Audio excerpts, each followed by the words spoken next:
Sa mga gustong mag-luxmaxing diyan, meron si Parkotter na recommendation sa luxmaxing tools and skincare product. Pakiklik na lang sa description below Shopee or Lazada at TikTok Shop. Don't tell your plans. Spiritual war on self-improvement. Huwag mo sasabihin ng plano mo. Manalangin ka sa Diyos. Maraming ang mga nasa stoic video sa YouTube na hindi naman nalalaman ang mga bagay na spiritual. Bakit mo kailangan ilihim ang plano mo sa buhay? Lalo na kung ikaw ay may plano para sa ikabubuti mo na huwag mong sabihin sa iyong labi. Ganito, ngayong 2026 ako ay naging aware na nasa spiritual war na po tayo mga kapatid. Di lang ang tao at laman ng tao ang nakakarinig ng iyong plano, kundi pang spiritual na may nakakarinig ng mga masasamang spirito, ang mga demonyo para guluhin ang plano mo. Ano man plano mo sa buhay, huwag mong sasabihin sa iyong bibig, kundi manalangin ka ng sekreto sa Diyos, sa isip mo para mangyari ang anumang plano mo na mabuti. Ganito, manalangin ng sekreto sa Diyos ay isang bagay na sa iba sa bidyong ito kasi sa mga ibang YouTuber na kalaban nila, tao, nasa laman, hindi nila sinasabi na sa tao ang plano nila bilang stoicism na nandito sa YouTube. Paano pag sinabi ko na iyon na hindi lang sa tao ay lihim mo kundi sa mga masamang espiritu din ilihim? Ganito, most self-improvement YouTubers kalaban nila ang kanilang sarili, ang mga tao, at ako bilang self-improvement kalaban ko ang sarili ko at mga demonyo.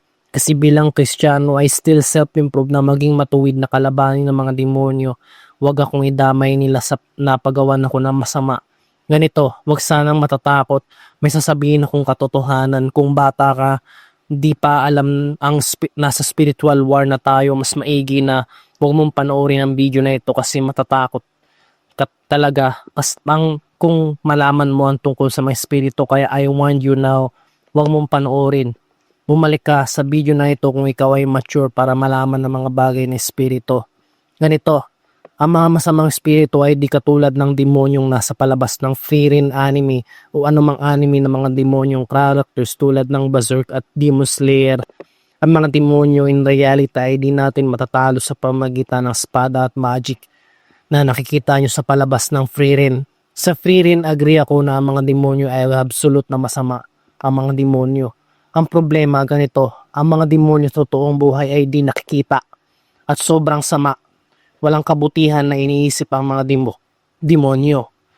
Ang problema lang ay sumasakay ito sa tao para bagawan sila ng masama para lang mandamay sa puot ng Diyos sa mga taong masasama.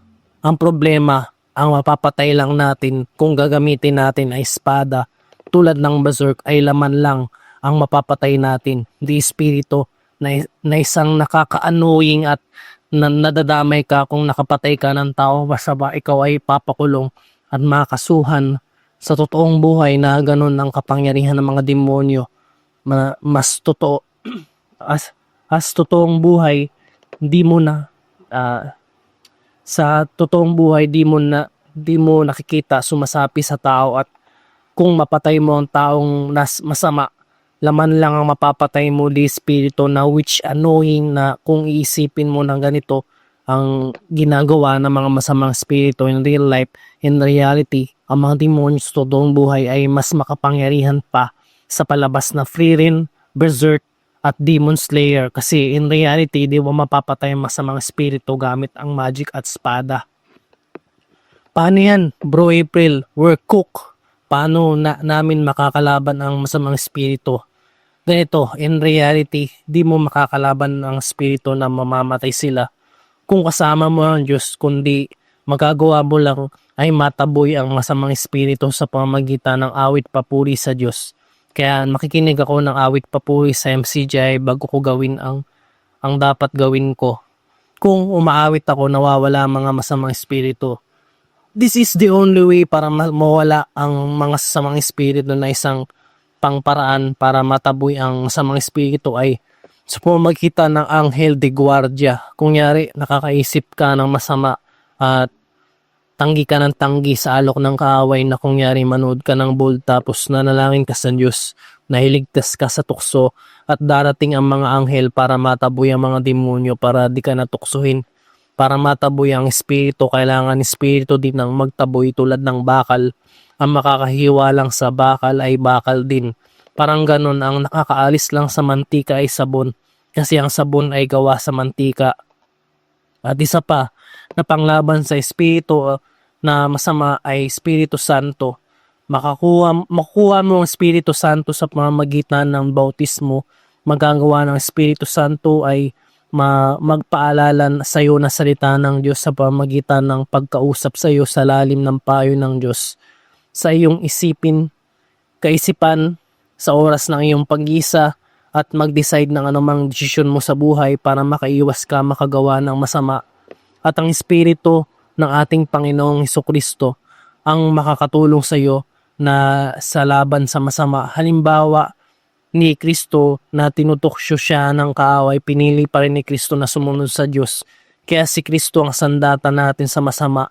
Pinaksana ito sa MCGI sa pamagitan ni Kuya Daniel ng sandata ay si Kristo na magpakumbaba. Magpakumbaba po tayo para makalaban natin ang masamang espiritu. Kasi yung espiritu ay palalo. Kaya di natin makakaya ang masamang espiritu kung nagpalalo tayo. Ganito, ang strategy mo laban sa masamang espiritu ay manalangin ka ng ilihim.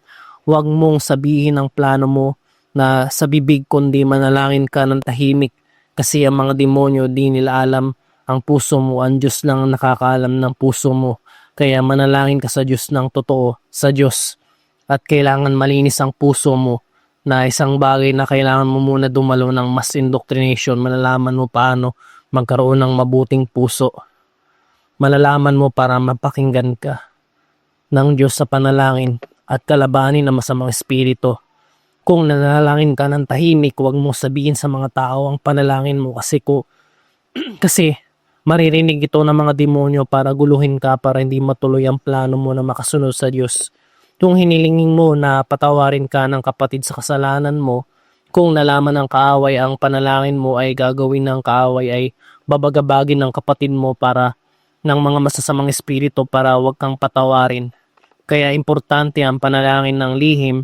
Don't tell your plans sa tao at sa mga masamang espiritu para hindi ka hadlangan ng masamang espiritu at masasamang tao. Kailangan aware. Sa kalagayan ko na aware sa mga masamang espiritu, parang mobspsycho ako na nagpipigil sa emosyon para maprotektahan ang sarili ko sa mga demonyo. Kasi ang mga demonyo nagmamasid din sila sa kilos mo. Hindi lang salita, kundi kasi ang tungkulin ko sa choir para di ako tuksuhin ng sama-sama ay magiging tahimik na lang ako para hindi ako mapahamak. Gusto ko man magalit dahil nga mahal ko ang mga magulang ko at mga kapatid ko sa iglesia. Kahit na-annoyed ako sa kanila. Kahit na-annoyed ako sa kanila na pinapagsabihan ako ng masama, magpipigil ako na wag din magsabi ng masama at mag-isip ng masama. Kaya ako nagtitiis na nilalabas ko ang galit ko sa pamamagitan ng pakikinig ng salita ng Diyos at awit papuri para mawala ang mga masamang espiritu. Kaya ako nakaka-relate kay Moog kasi si Moog ay mabait na bata. Kaya siya lapitin ng masamang espiritu. Kalagayan ko naman ay hayaan ko ng Diyos na magsabi na mabait ako. Kasi the more na matuwid ka, ikaw ay sa Diyos, lalo kang usigin ng kaaway kasi alam ng kaaway na sa Diyos ka. Kaya gusto kang ihiwalay sa kaaway. Gusto kang hiwalay sa Diyos ng mga demonyo.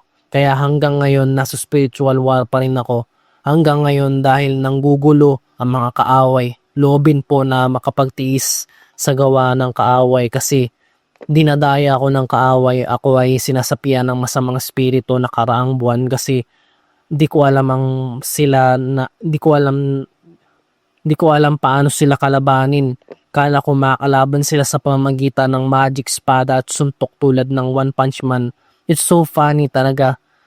Parang tanga ako nung araw na yun. Parang ako si Saitama kasi may mga masamang espiritu na kinakalaban ko sa hallucination ko. Mga demonyo. Kaya ayaw ko nang mangyari sa akin iyon. Sa ngayon, still dinadaya ako ng kaaway dahil I still take antidepressant na magagalit ang magulang ko pag di ako minom ng antidepressant. Nag-aaway na naman kami Kaya hindi nila alam na gawa yun ng mga masamang espiritu. Bakit ako nakakapag-isip ng masama? Kasi nakakabwisit, kasi I'm back taking depressant, kasi antidepressant, kasi alam ko na ang gamot sa depression, magaling na ako ang sarili ko, kaso inadlangan lang ako ng mga demonyo. Anyway, sa katapusan, bahala na ang mga demonyo, kasi alam ko na mga demonyo na bahala na ang Diyos sa mga demonyo, kasi alam na mga demonyo na impyerno na sila eh. Kaya sa panahon ngayon, naghahanda ako sa pagbabalik ng ating Panginoong Hesukristo. Mas mabuti na handa akong magtiis na huwag makagawa ng masama. I hate evil. I hate doing evil. Ayokong gumawa ng masama. Samahan lang ako ng Diyos na sana may natutunan kayo na huwag din gumawa ng masama bilang Kristiyano. You are not alone fighting demons. God will win our fight. More videos to come. One at a time. It's God willing. And see you in the next video.